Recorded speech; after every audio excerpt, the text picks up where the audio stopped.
Hi guys, welcome back to the channel. So today we're going to give you an update on the rural bus system in Jamaica. Now for quite some time the government has been trying to set up a rural bus system, but they'd never had the buses. But with the JUTC bringing in new buses every year, 100 new buses every year, the government is now able to set up the rural bus system.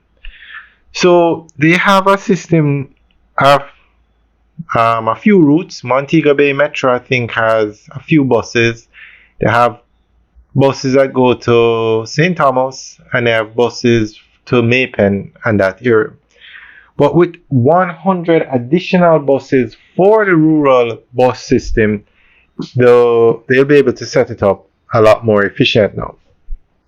Or basically, they'll be able to set it up now. So we're going to go through an article that gives more information on this. Access to reliable and affordable school transportation is a critical factor in ensuring that students attend school regularly and receive a quality education. Recognizing the challenges faced by students in rural areas, the Jamaican government has announced the introduction of a dedicated school bus system set to begin in September 2025.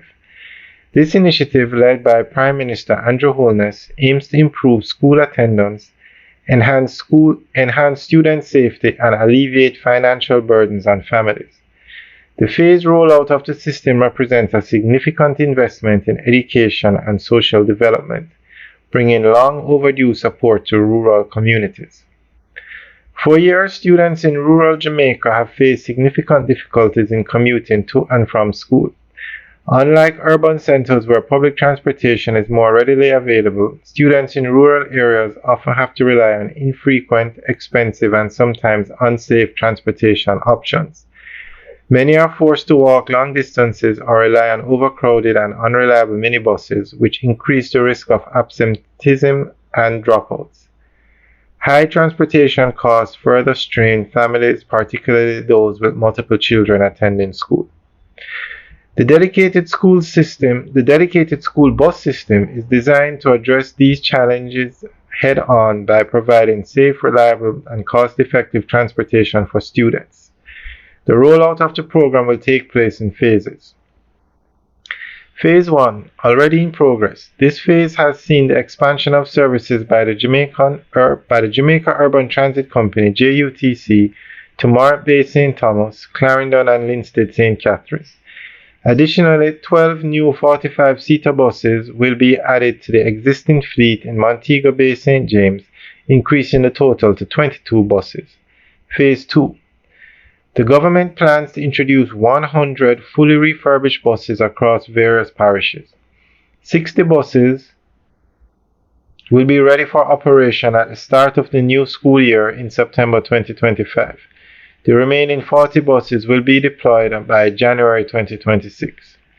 This investment in transportation infrastructure is a critical step toward educational reform, particularly for underserved rural communities. Alright guys, so that is the end. The implementation of a school bus system in rural Jamaica is a historic and necessary move to improve student access to education. This initiative will ensure safer, more reliable, and more affordable transportation while promoting higher school attendance, better academic performance, and financial relief for families. If successfully executed, this program has the potential to reshape the educational landscape of Jamaica, setting a precedent for future policies aimed at bridging the gap between urban and rural students. Ultimately, the government's investment in safe and equitable school transportation is an investment in the future of Jamaica's youth and the nation as a whole. Alright guys, so that's the end of the update article. So let us know what you think. Leave your comments in the section below. Alright guys, have a good day.